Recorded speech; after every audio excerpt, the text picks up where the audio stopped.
Mr. BAVERSTOCK, please start the lecture. That kind invitation, and thank you for the invitation to come here to talk to you again.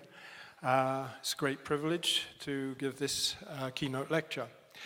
What we've just heard from Cornelia shows how little we understand about even the practical aspects of biology when we are confronted with damage from, for example, ionizing radiation. And I want to address a rather fundamental question. Have we got even the very fundamentals of our understanding of biology right?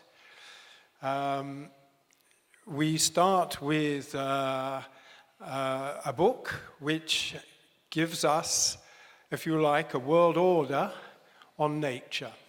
It's a book by Darwin on the origin of species, and it was published 150 years ago. And it paints a picture of nature which is what we might call red in tooth and claw. It's a struggle for survival. He uses these terms in the title and in one chapter. And some organisms just spend their whole life fighting to avoid predators. Now, Darwin's theory dominates this area of biology through what we call Darwinism. It's an interpretation, which I shall tell you how it arose, called the modern synthesis or neo-Darwinism. And this, I can't go into the details here, but this is heavily discredited. And the ideas that are foundation of it are very, very strongly held. And there are three that are very important. One is that the process of evolution is slow, and that organisms are passive in that process of natural selection. So organisms just wait to be selected to go into the next generation. That the genes which reside in the nucleus of the cell constitute the units of inheritance, and these are passed on to the following generations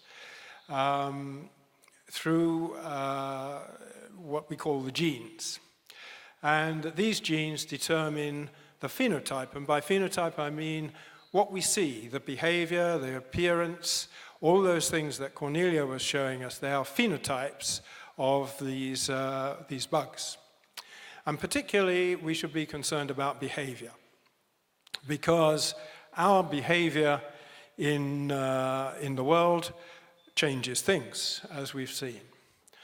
So all three of these beliefs have been questioned by new evidence that have arisen over the last few decades. And so what I want to do now is say, is this time for a serious revolution in our thinking about essentially evolutionary thinking, because that's what underlies biology. So we start with Charles Darwin, his book on the origin of species, the full title given there. It's a great work of literature, and is regarded as one of, say, three books that have really a profound influence on how we view the world. And I want to read this final paragraph from that book because I want you to compare it with something somebody else wrote 150 years earlier. He says, "There is a grandeur in this view of life, with its several powers having been originally breathed by the Creator into a few forms or into one, and that whilst this planet has gone cycling on according to the fixed law of gravity, from so simple a beginning, endless forms, most beautiful and most wonderful, have been and are being evolved." It's a process that is ongoing, and he's certainly right in this chapter. We can't talk about evolution and Darwinism without talking about Gregor Mendel, a monk who famously experimented with pea plants and discovered the laws governing inheritance. His work did not get published immediately, and Darwin died before Mendel's work came to light. So Darwin knew nothing of what Mendel did, although Mendel almost certainly knew what Darwin was saying. And he says a key statement in his work is this development, that is of the organism by cell formation, proceeds in accordance with a constant law which is grounded in the material constitution and arrangement of the elements which achieve vivifying union in the cell. So he's talking about a materialistic interpretation of biology, that the essence of inheritance is material. And that, of course, is what we now call genes, and that is DNA. But they knew nothing about that. Neither Darwin nor Mendel knew anything about DNA. It would take another 50 years before DNA structure was discovered, and therefore the assertion made that this is the unit of inheritance. Neither did Darwin know very much about what he meant when he termed natural selection. Selective breeders were able to produce animals for agriculture or dogs for working life by selecting certain features when they bred dogs. From one generation to the next, if they selected, for example, a dog without a tail, then they could eventually produce a dog without a tail. That process was well known to Darwin. But he knew of the huge variety of species which were present and had been present on the Earth from the fossil record. And he understood that within these species there was a variation, and that perhaps that variation was being naturally selected to produce these enormous variety of species to which he referred. But in 1930, a mathematician, Ronald Fisher, he developed a specific theory of natural selection, and this was based on this variation, and he interpreted it statistically in a quantity he called variance. And this is really the foundation of that modern synthesis. So Fisher's theory is fundamental absolutely to Darwinism, and I believe it's actually one of the major problems that the theory has today. He was a statistician, but he didn't really know what this, when he spoke about variance in genes, he didn't know, of course, about DNA and genes in that sense, so he didn't really know exactly physically what he was talking about. So it was a theoretical exercise. But there was an alternative that he neglected or rejected, and that is a feature that distinguishes the living world from the non-living world, from rocks and material like that, and that is that the living world dissipates energy. They take in energy as nutrient, and they make work out of it, and they build their bodies, they grow out of the result of processing this energy. And they do this entirely on their own. They don't require any feeding. So this is something which is a property which is entirely due to them. Now, by 1930, this physics of energy dissipation was very well understood. And it seems to me quite extraordinary that Fisher didn't even appear to think that that might be a basis for biology, that even think that it was relevant to biology. But it's all there. It was there much earlier in terms of this principle of least action, which was proposed by the French mathematician Maupertuis around 1700. So 150 years before Darwin, Maupertuis had proposed this principle of least action, where he said essentially that a system will evolve by a route of least resistance, given the prevailing conditions. Now, for example, you can see the principle of least action in progress. If you, for example, take a refrigerator with the door closed, very little loss of heat, or very little loss of the cold, rather, from in the refrigerator. But as soon as you open the door, the cold air rushes out, warm air goes in, and the refrigerator rapidly equilibrates with the room temperature. Now, that's the principle of least action. The door open is the fastest way the cold air can escape from the refrigerator.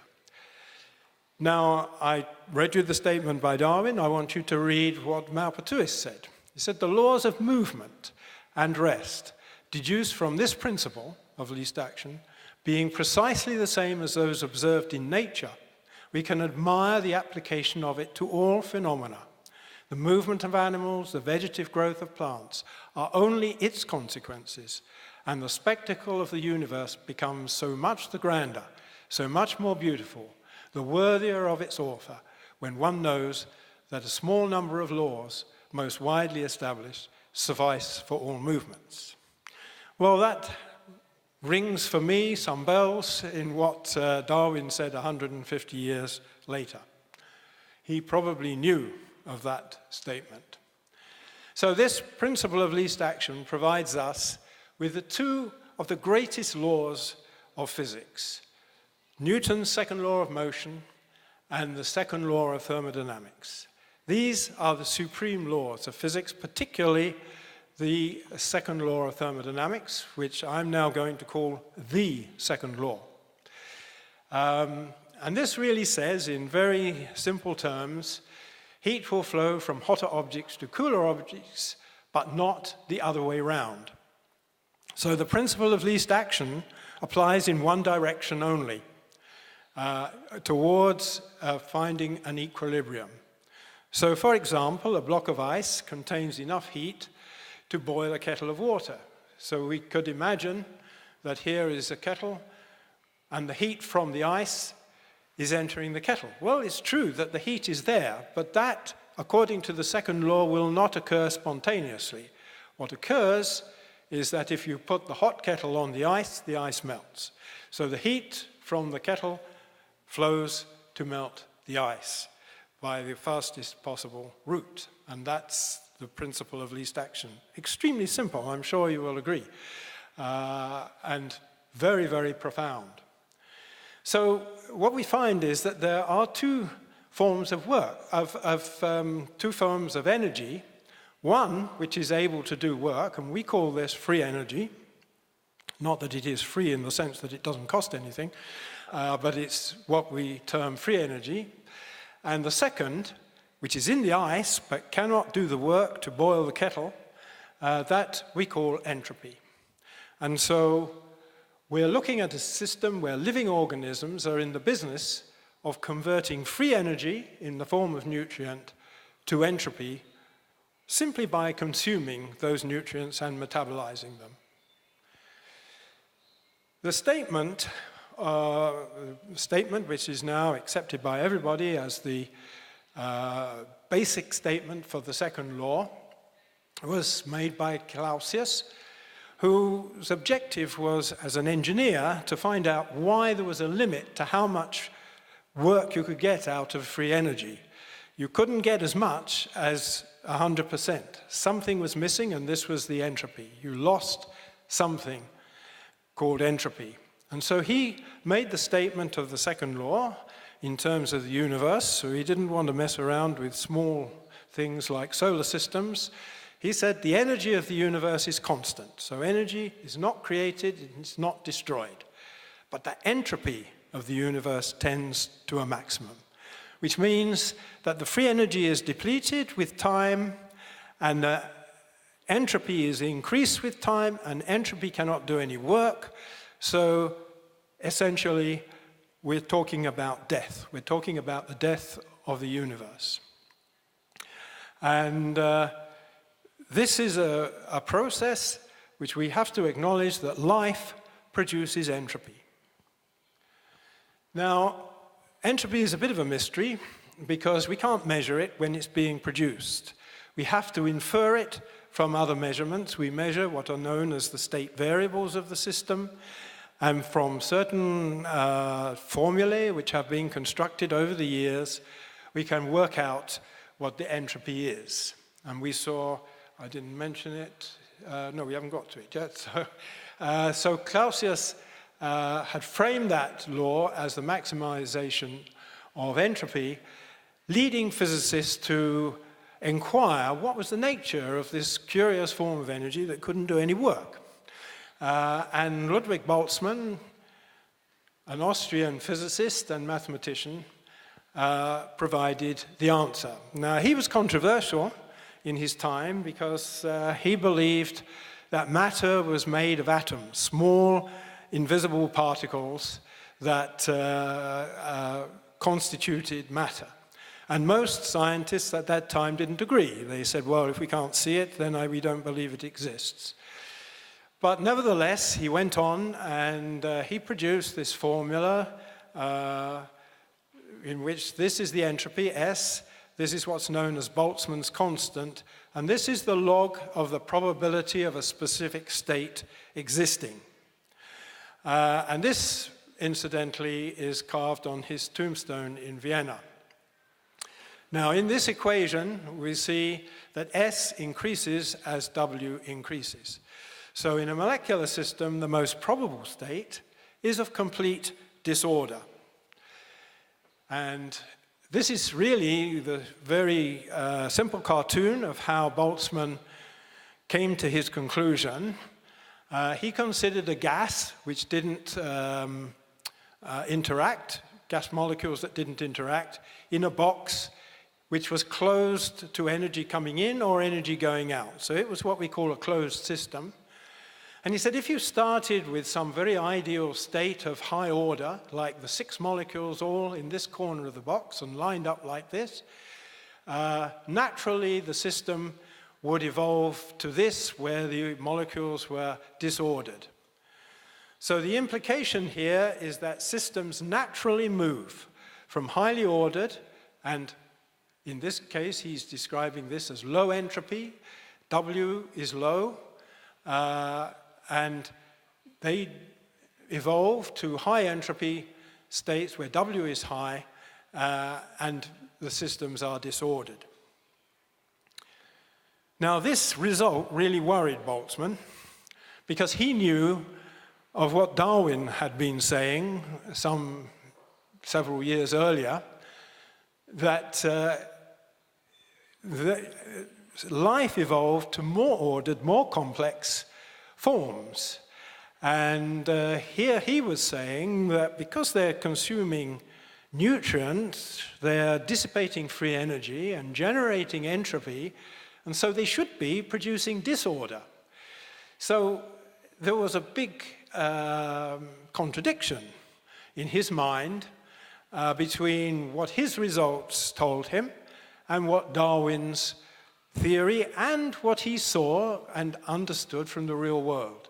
And sadly, he ended his life in suicide in Italy while he was on holiday. Maybe this had something to do with it, we don't know. But if we do rely on Boltzmann's interpretation, and the physics community has relied on it for 100 or more years, there does indeed seem to be a contradiction between the supreme law of physics, the second law, and it's at odds with the real phenomenon of evolution. And so we have to say that one of those theories, Boltzmann's theory or Darwin's theory, must be wrong. They can't both be right. And this, for instance, took the attention of a very famous physicist, Schrödinger, and he wrote a book in 1943 entitled What is Life? And he struggled to explain how it was that life avoided the disorder that was inevitable as the result of the second law. But actually, he needn't have bothered, and I'm going to ask you to consider a very simple experiment which was carried out in 1900. We have a fluid here. This is a fluid, a liquid, and it's heated from below very uniformly. And of course, then the heat moves up through the fluid, and this surface, the temperature rises. So T2 then goes up as the result of increasing the temperature T1. And the way the energy, the free energy, which is put in at the bottom and is dissipated through the system, the way it moves through the system is a process we call conduction, by the collision of molecules, the random, disordered collision of molecules in the fluid. But that experiment was carried out in 1900 by a chemist, Henry Benard, a French chemist, and he showed that when a critical temperature at, when a critical temperature T1, when the gradient between T1 and T2 exceeded a certain level, then order spontaneously appeared, and the molecules flowed in cells going up, the hot molecules, and then they're cooling at this top surface, and then they come down. And these so-called Benard-Rayleigh convection cells is an ordered process of increasing the rate at which the heat was dissipated from the bottom here to the top. So the same molecules, but they have adopted an ordered state, and they've done it, and what has occurred is that the rate at which the energy is dissipated has increased, so the rate at which entropy is produced has increased, and the entropy must therefore have gone up, but instead of producing disorder, it has produced order. So the conclusion that we now come to, and this is 100 and something years after Boltzmann's experiment, is that increasing entropy can mean increasing order or increasing disorder, and it depends on the system. And the entropy, therefore, is not necessarily the disorder in the system. And if you go to the web and you look for a little course on physics and entropy, the first thing I guarantee they will say is entropy is the disorder in the system. Well, yes, it is in some systems, but it isn't inevitably as was believed. In 2007, one of my colleagues, Finnish physicist Arto Anila, he showed categorically, using the second law of thermodynamics and Newton's second law of motion, that a system can evolve by dissipating energy and increasing its order. And that is what is happening in living systems. Now, I've put here Darwin was wrong. That's a bit of a shorthand. The people who interpreted Boltzmann was wrong. The people that interpreted Boltzmann were wrong in extending his theory to other systems where you allow energy to flow in or flow out of the system, so-called open systems. And it's in these open systems, and living systems are open systems, that we have this possibility that entropy causes order. So I want to consider, for example, a chicken feeding on corn. And I have the little picture here. So here is the chicken. It's eating this high energy corn, and it's producing work. The chicken is running around. It's producing some waste as well, but it's also producing something else, which we can get in the supermarket. It's the stored energy. That is also entropy. That is energy that the chicken can't use, but other organisms can use the stored energy in the bodies of organisms. So there is no conflict between the second law of thermodynamics and the evolution of life. Life is a response to this principle of least action proposed around 1700. So the whole history, if you like, of evolution could stretch back 150 years more than it does at the moment when we just consider Darwin and Mendel. Of course, they're not irrelevant, but I'm pointing out that there is history of evolution that goes back beyond that. And before there was life on Earth, this sunlight, which is fueling the life process, had only one way to be dissipated, through generating climate, through generating storms, through evaporating the sea and producing rain, producing wind and currents in the ocean. That was the only way the sunlight could be, if you like, dissipated according to the principle of least action. When life first occurred, another process arose, a process which I'm now going to talk about, which is chemistry, the chemistry of producing living organisms. So life dissipates via chemistry the sun's energy. Initially, it produced bacteria, then simple-celled organisms like yeasts, then plants, then fish, and ultimately animals. All these emerged through the chemistry of simple, small molecules, and these arrived, we believe, on the planet in comets and meteors. And so those chemicals, the amino acids, the bases that form DNA, they were all present on these extraterrestrial bodies, and they were the products of the chemistry that goes on in stars. So this process in which life evolved in this way from pure chemicals, this is called abiogenesis, and the life forms that Darwin was referring to in the last sentence of that paragraph I read, these are the entropy of the abiogenesis process and the process ongoing of life.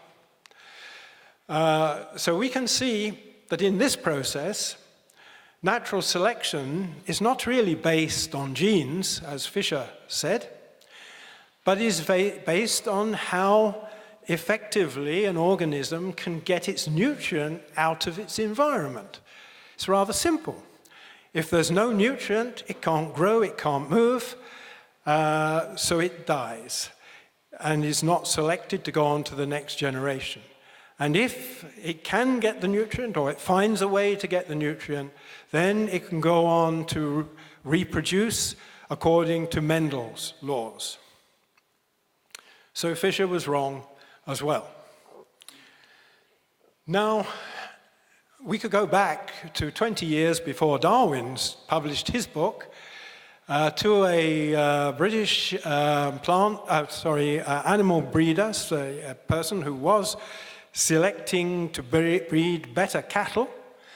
And he wrote, among animals which procure their food by means of their agility, strength, or delicacy of sense, and I will come to that in a moment, the one best organized must always obtain the greatest quantity and must therefore become physically the strongest and be thus enabled by routing its opponents to transmit its superior qualities to a greater number of offspring. So here is a statement where showing what I just said about the second law and about the natural selection based on obtaining nutrient most efficiently, again, the principle of least action, and made 20 years before Darwin published his book. Now, the principle of least action then has driven the evolutionary process, but nutrient sources are dependent on that evolutionary process. As you saw, it's the stored energy in other organisms that provides the food for yet other organisms. So the way organisms have evolved is dependent critically on the ecosystem in which they live. If it's an ecosystem they can obtain nutrient, fine. If not, they can't live. So I want to use the words of my colleague Arto Anila. He says, everything depends on everything else. And that is a major problem for the kind of science we practice today, what we call reductionistic science, because it cannot deal with that kind of problem. So we are here today because for 3.7 billion years, there have been ecosystems to support all those organisms that came before us and to which ultimately led to us, our ancestors. And they could be going right back to bacteria. So let's have a look at what Blythe might have meant when he spoke about delicacy of sense. And this is something I'm going to tell you about that is not accepted by the modern synthesis. This is completely outside of its remit, and it cannot interpret it within this gene concept. So I want to consider some experiments carried out here in Japan with a primitive organism called a slime mold. It's a very peculiar organism because it can take several different forms. Cornelia was recognizing her particular insects by their form. But depending on what the situation is, slime molds can adopt a number of different forms. So if you take here, we've got a rectangular plate of agar. There's no food on that plate. And this is, I couldn't find a better way to draw this. But this is considering you put one piece or one slime mold on the surface of that rectangle, and you wait something like 30 hours, and you find that it's spread out as fine tubules over the whole surface. And it's looking for food. It's exploring in all directions it has available to see if it can find some food. If you put some food, a food source, FS, they actually eat porridge oats.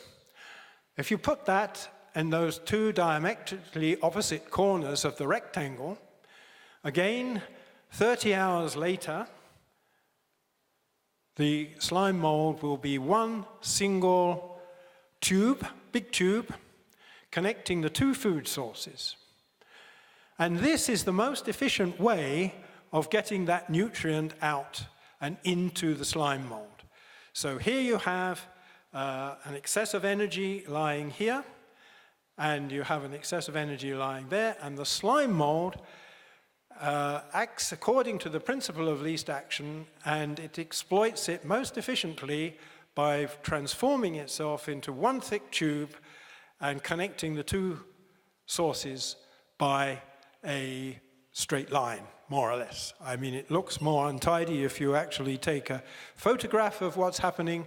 It's a slightly wiggly line, but nevertheless, it's still essentially that's what's happening. And that, as I say, is according to the principles of thermodynamics, according to the principle of least action. Now, slime molds don't like light. So actually, those experiments are usually carried out in at least semi-darkness. And light is toxic. Light produces radicals which they don't like. And so you can set up another experiment where you keep the part of the rectangle here, this lower part, in darkness. So there's no threat, no risk of toxicity, and you can illuminate this upper half. And then you put the slime mold on, and it's spread out as the microtubules.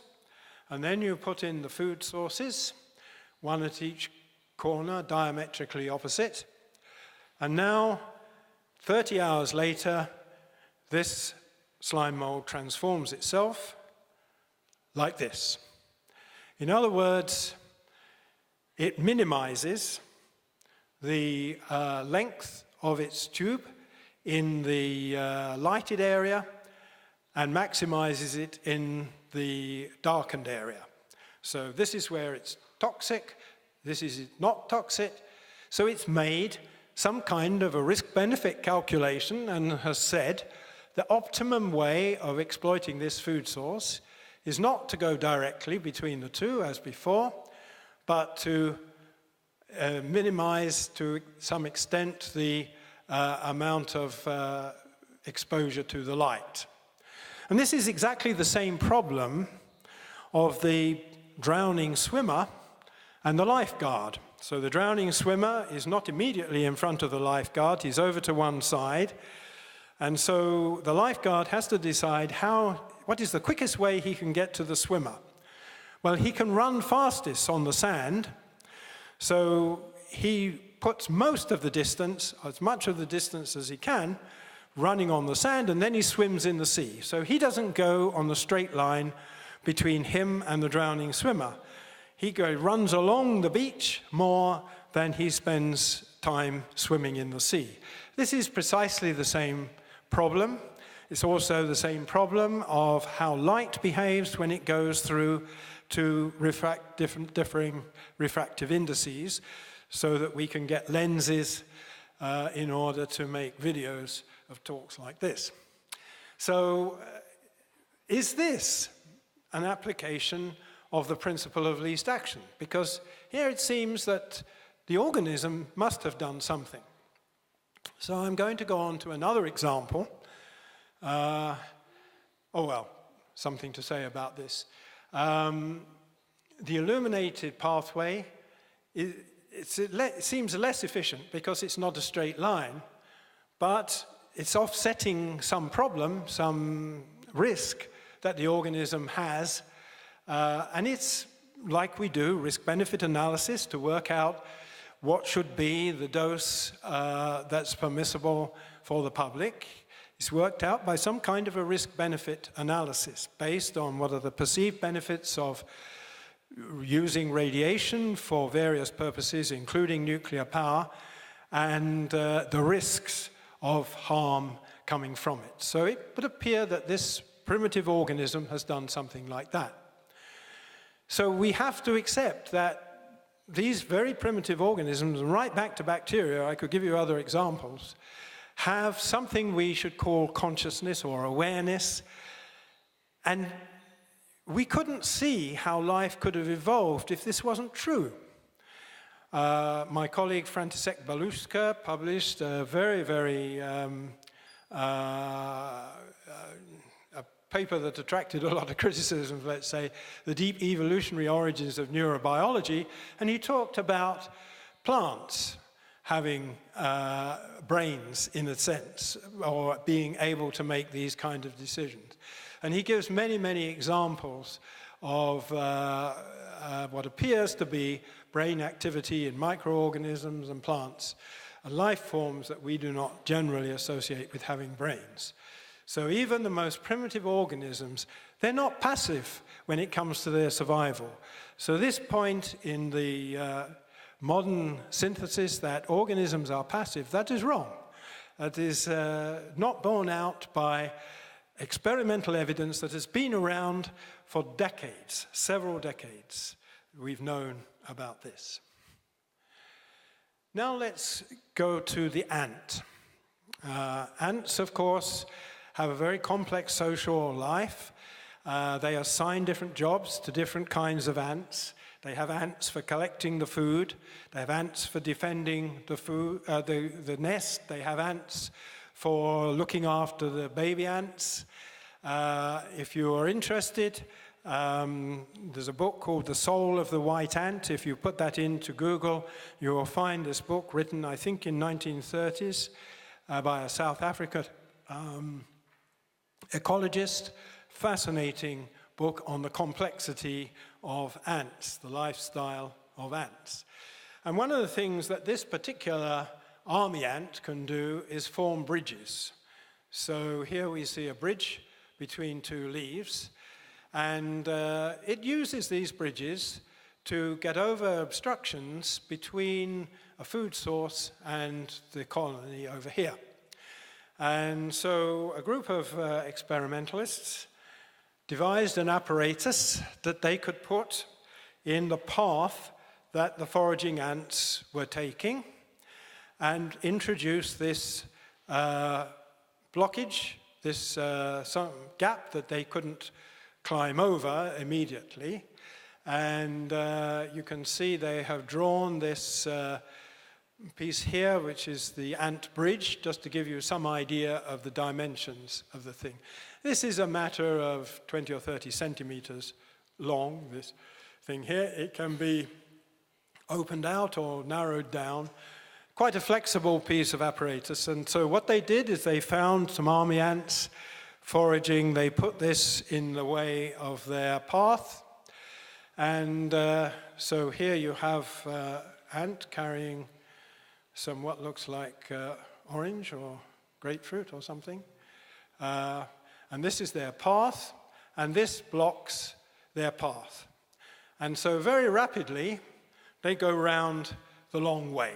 They go up there, across there, and then after about 10 minutes, they start to form a bridge. And they use some ants that would be carrying the food, the foraging ants, and those ants form the bridge, say 15 minutes. And another 15 minutes, and the bridge has got longer and moved to cover a wider gap, and that's generally where it stays. And that position is the optimum position to get the food. I mean, it uses as many foraging ants, or it makes a ratio of ants doing the foraging to ants doing the bridge work. It sets it up such that they get the optimum supply of nutrient, the absolute best supply of nutrient. They concluded that they adopted this optimum balance between foraging and using the ants for the bridge. This is very remarkable because although each individual ant has its own genotype according to the conventional theory, which would dictate its behavior, whether it was a foraging ant or a bridge ant, we would think. And so this is possible that they can change. There is a plasticity that's been observed. But the question is that the beneficiary of this behavior is the colony as a whole. It's not those individual ants. Those are at the sharp end. They're making the decision, it seems, and yet how do they know what is the optimum position? So we come back to the question, are we observing complex cognitive behavior in an organism that doesn't have a brain, or are we seeing the principle of least action in operation? Well, on the basis, at the moment, I favor the latter. I think it is, we are seeing that, and there are features of it that we don't yet fully understand.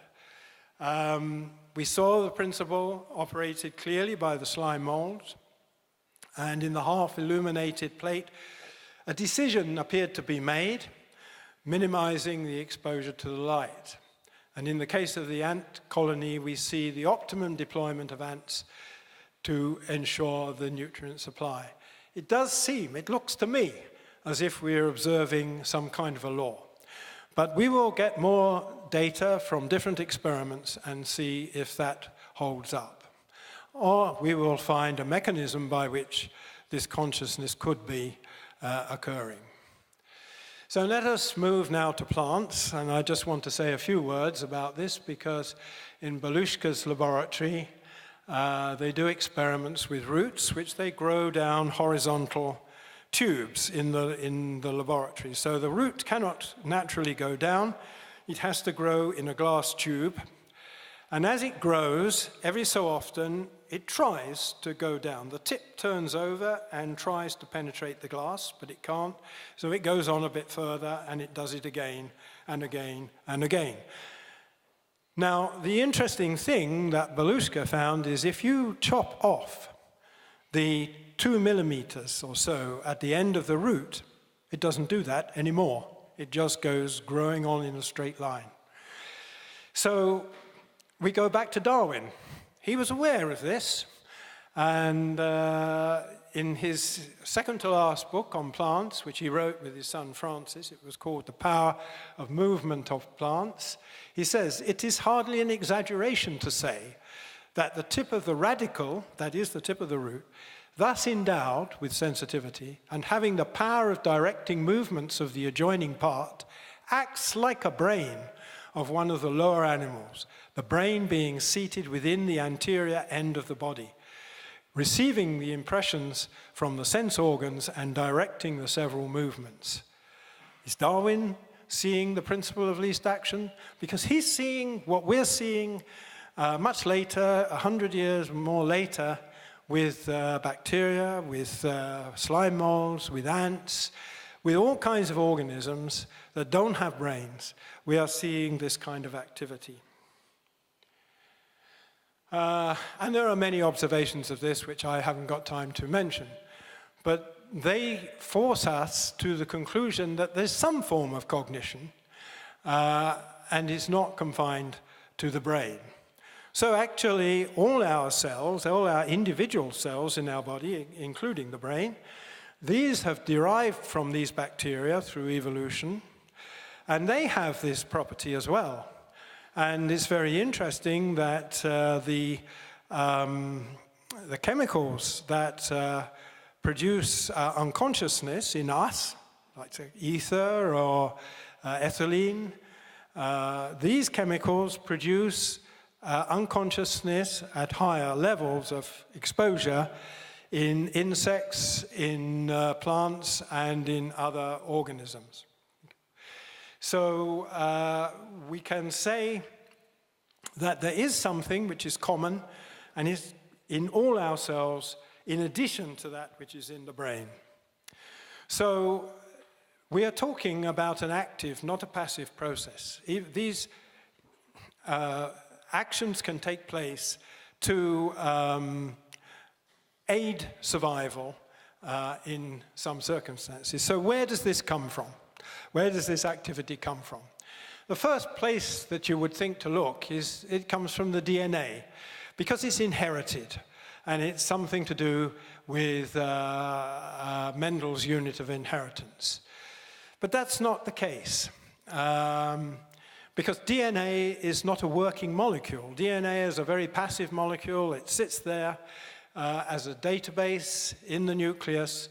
It enables the cell to produce the specific, what we call peptides, when the cell divides. And these peptides are then folded by some process that we don't understand into proteins. Now let's just look at this. Well, and the proteins do the work, and they produce the phenotype. So the DNA is a precursor to the peptide, but this folding process that produces the proteins is something of a big mystery.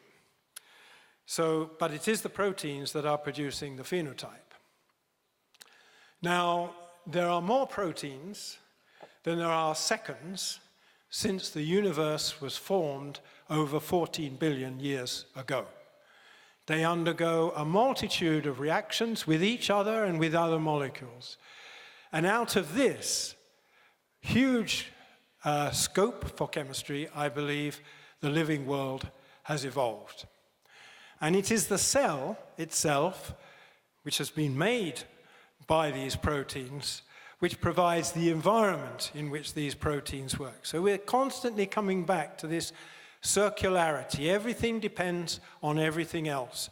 There is no place that you can go in and say, this is the start and this is the finish. It's just a process that is going on round and round all the time.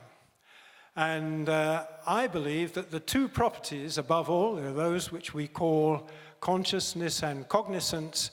These are what separate the living from the non-living or creatures or entities on this earth.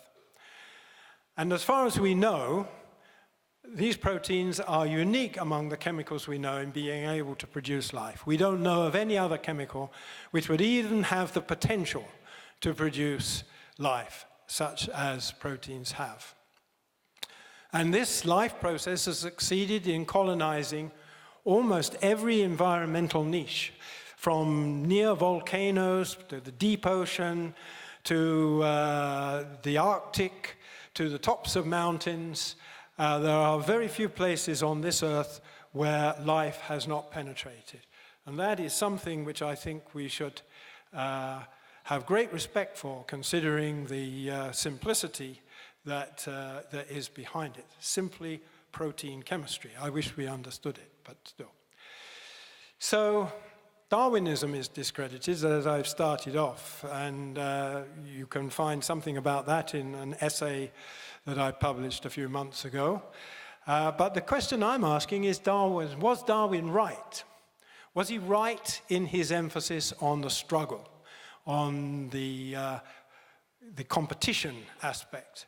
And I think he was wrong on that. And some indication of that is the fact that evolutionists have always had trouble with altruism, that is, offering your life for somebody else's.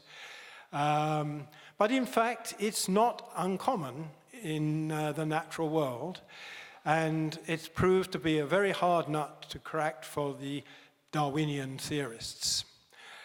And there is a lot we know of just mere cooperation, symbiosis. In fact, the cells of our body started off as a symbiosis between two bacteria, two different types of bacteria, led to the formation of the cells which are in mammals and all the higher, well, in fact, all about bacteria and archaea. So another point is that Darwin spoke of the proportional numbers of species in an ecosystem. Now, we don't entirely realize that, but if you looked at an ecosystem from day to day to day, and you did an audit each day of all the species, the numbers within that ecosystem, you would find that those numbers remained pretty constant. And you know that Darwin noted an experiment done in the UK in which an enclosure on an open heathland was fenced off. And the open heathland was very short, scrubby vegetation with a few Scots pine trees dotted around. And cows were grazing the ground. When they fenced off a section to keep the cows out, they got a forest of these Scots pine trees growing, young ones, hundreds of them. And when Darwin looked around the ground, the closely cropped ground, he saw that there were these little Scots pine trees with their tops eaten off by the cows. You took out the cows from the ecosystem, the moorland ecosystem, and you changed it to a forest, just by excluding one species. And there are other examples of where that's happened as well. So in conclusion, I think that Mother Nature is a kinder and a more intelligent entity than Darwin would have us believe. But as an Englishman, I couldn't say that Darwin was wrong. So I want to acknowledge my collaborators, Professor Arto Anala from Helsinki University, Professor František Paluška from the University of Bonn, and Dr. Mauno Ronco from the University of Eastern Finland. So thank you for your attention.